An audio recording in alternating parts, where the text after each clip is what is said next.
Class 10 question number 3 है determines points 1,5 2,3 and -2,11 are collinears. तो collinears वो पॉइंट्स होते हैं which are lies on a line, जो एक लाइन पर लाई करते हैं। Suppose this is A, this is B and this is C. तो ए बी सी हैं, तीनों एक लाइन पर लाई करते हैं, तो ये हमारी कोलिनियर की पोजीशन होती है। तो वी कैन से अगर ए बी आपका 4 सेंटीमीटर है, B C 6 centimetre, when we add both A B plus B C कितना होगा 6 + 4 10, और हमारा ए सी की लेंथ भी सपोज 10 सेंटीमीटर है। तो एक लाइन के जितने पार्ट होते हैं, देखो पूरा 10 सेंटीमीटर है, एक पार्ट इसका ए बी हो गया, सेकेंड इज बी सी। जब ए बी और बी सी को आप ऐड करते हैं 4 और 6 10 होते हैं, तो आपका इक्वल टोटल लेंथ के आ जाता है। तो हम कह सकते हैं कि A B C then on collinear. तो मीन्स ऑफ इट अगर हम कंसीडर करते हैं कि given points on this question A B C are such that वो इस टाइप से, ए की वैल्यू 1,5, बी की वैल्यू है आपके पास 2,3, तो राइट हियर 2,3, और सी की वैल्यू कितनी है -2, -11, -2, -11। तो फर्स्ट हम ए बी कैलकुलेट करते हैं। ए बी के लिए फॉर ए बी के लिए कोऑर्डिनेट लेते हैं आप ए और B, x1 y1 x2 y2। तो x1 होगा आपका कितना 5, y1 हो जाएगा x1 आपका 1, y1 कितना होगा 5, x2 हो जाएगा 2, y2 होगा 3। तो x2 हो जाएगा 2 और y2 हो जाएगा कितना 3। ठीक है, ए बी निकाल लें तो ए बी के लिए ए बी के coordinate x1 y1 x2 y2। तो ये हो जाएगा ए बी की value is equal to √x2 - x1 of whole square plus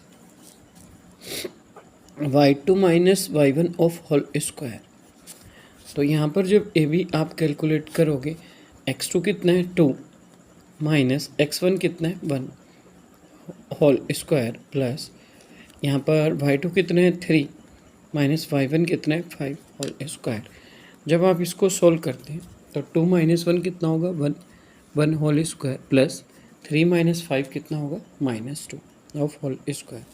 तो जब आप इसको सोल्व करते हैं 1 का स्क्वायर तो 1 होता है, 1 × 1 1 ही होता है, प्लस 2 का स्क्वायर 2 × 2 4, तो ये हो जाएगा आपका 4 और 1 जब आप ऐड करते हैं तो 5। इसमें सेंटीमीटर मीटर तो है नहीं, तो अंडर यूनिट 5 यूनिट। तो ए बी की जो वैल्यू आई आपके पास, A B is equal to √5 unit. तो this is the value of A B. ठीक है, सेकेंड पार्ट किसको कैलकुलेट करेंगे, आपने ए बी कैलकुलेट कर लिया, बी सी कैलकुलेट कर लिया। ए बी और बी सी को जोड़ते हैं, अगर ए सी ऐड करते हैं, if it is equal to A C, अगर वो ए सी के इक्वल होता है then this points are collinear, otherwise not. तो now we will find the value of, first we find A B, now B C. For B C के लिए जो values लेंगे आप बी और सी से लेंगे, this is x1, this is y1, this is x2 and this is y2। x1 कितना हुआ बी के लिए, बी सी के लिए 2, y1 3, x2 -2 एंड y2 -11। तो x1 is equal to 2, y1 equal to 3, x2 equal to -2, y2 equal to -11। तो B C is equal to √x2 - x1 of whole square plus y2 - y1 of whole square.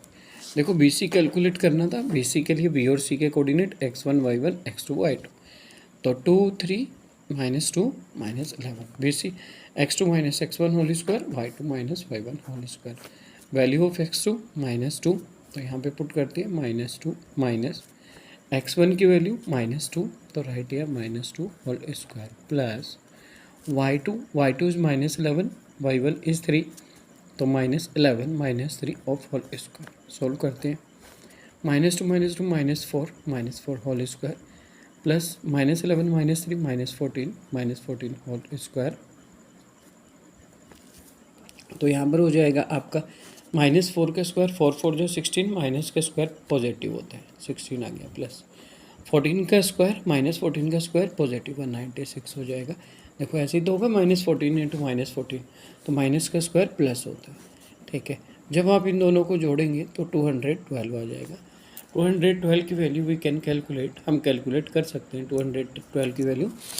आप उसको ऐसे निकाल सकते हैं, factor कर सकते हैं हम रफ में, रफर 2 से 2 1 जा 2, बाद की 2 डिजिट को करते हैं 0 लेते हैं, 2 6 जा 12, 2 5 जा 10, 2 3 जा 6। देखो इन दोनों का पेयर बन रहे, तो 2 बाहर आ जाएगा, रूट 53 का नहीं बना तो बंद हो जाएगा ब्रैकेट में, ठीक है, अंडर रूट में। तो 2 अंडर रूट 53 यूनिट, ये किसकी वैल्यू आई? This is the value of BC। तो आपके पास जो BC की वैल्यू आई that is equal to 2 under root 53। आपने ए भी कैलकुलेट कर लिया, BC भी कैलकुलेट कर लिया। Now we calculate the value of AC। Now AC for AC के लिए x1 y1 कौन सी वैल्यू लेंगे? A और C वाली, x1 y1 x2 y2। देखो A और C से वैल्यू लेनी थी, तो x1 y1 and x2 y2। x1 is 1, y1 is 5, तो x1 आपका 1, y1 5, x2 चेक करते हैं।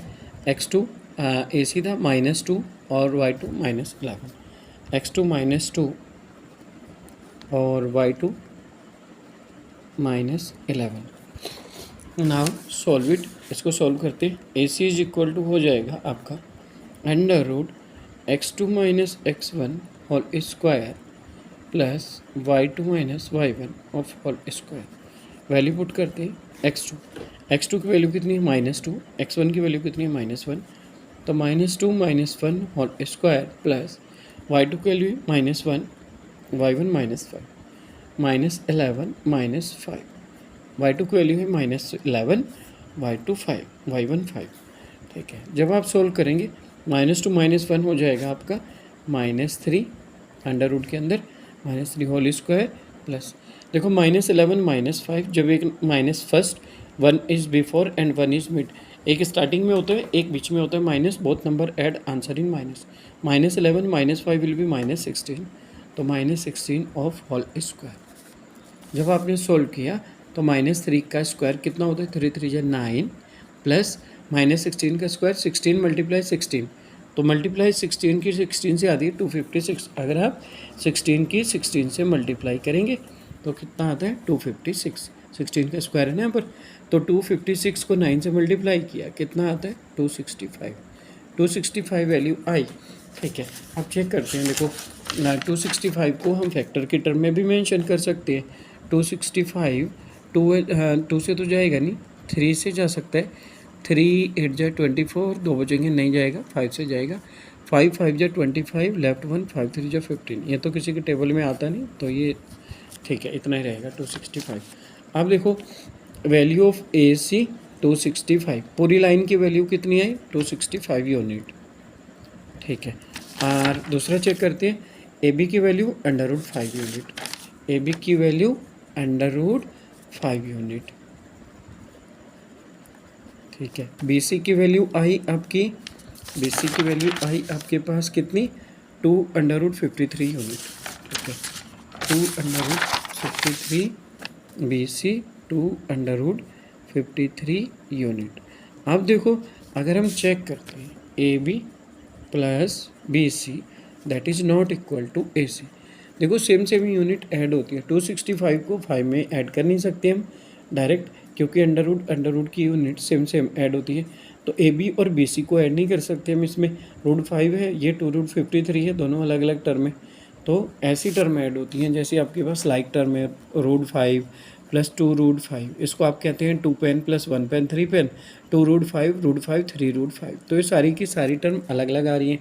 AB आपका √5 आ रहा है, BC 2 √53 आ रहा है, AC इतना आ रहा है, तो इसका मतलब है AB प्लस BC को ऐड करेंगे नॉट इक्वल टू AC आ रहा है। तो कोलिनियर की कंडीशन होती है AB plus BC equal to AC के आना चाहिए, मतलब उस लाइन के जितने भी पार्ट हैं पूरी लाइन के इक्वल आना चाहिए आफ्टर एडिशन, जोड़ने के बाद। तो therefore given points not collinear, यहाँ मेंशन करते हैं लास्ट में statement, given points are not collinear. I think this point is clear now. So thanks then. If you have any comment, please write also in comment box कि कहाँ पर confusion है. I will sure will reach you. मैं आप तक ज़रूर पहुँचूँगा with your solutions और query. Thanks. Done.